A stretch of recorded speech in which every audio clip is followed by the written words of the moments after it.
নমস্কার, হরে কৃষ্ণ। আপনারা সবাই কেমন আছেন?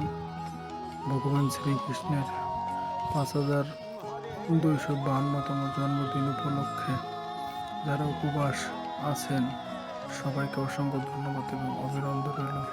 ঈশ্বর সকলের মঙ্গল কামনা করুক, এই প্রার্থনা রইল ঈশ্বরের কাছে।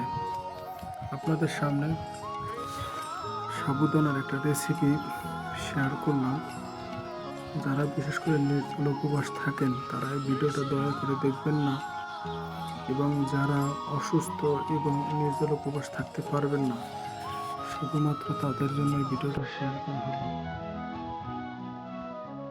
উপকরণ: সাবুদানা, দুধ, চিনি, বাদাম, কিশমিশ এবং হিমালয় পিঙ্ক সল্ট।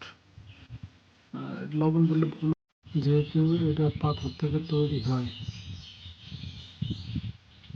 মোটামুটি কীভাবে রান্না করতেছি ফুল ভিডিওটা দেওয়া আছে। প্রথম গরম জল দিলাম। গরম জল দেওয়ার আগে আপনার বাদামটা ভেজে নিয়েছি। পরে গরম জলের ভিতরে চিনি দিচ্ছি, চিনির পরে তেজপাতা, এলাচ, দারচিনি। তারপরে যখন জল গরম হয়ে গেছে তখন দুধ দিলাম। দুধ দেওয়ার পরে সাবধানে হালকা ভিজেছি।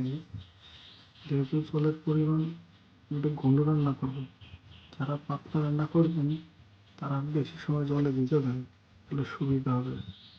আর যারা একটু ঘন রান্না করবেন তারা কম সময় ভিজাবেন, যাতে ঘুমোয় গাঢ় হয়। আর অবশ্যই সন্ধ্যার পরে আপনি ভগবানকে ভোগ নিবেদন করে তারপর আপনি খেতে পারবেন।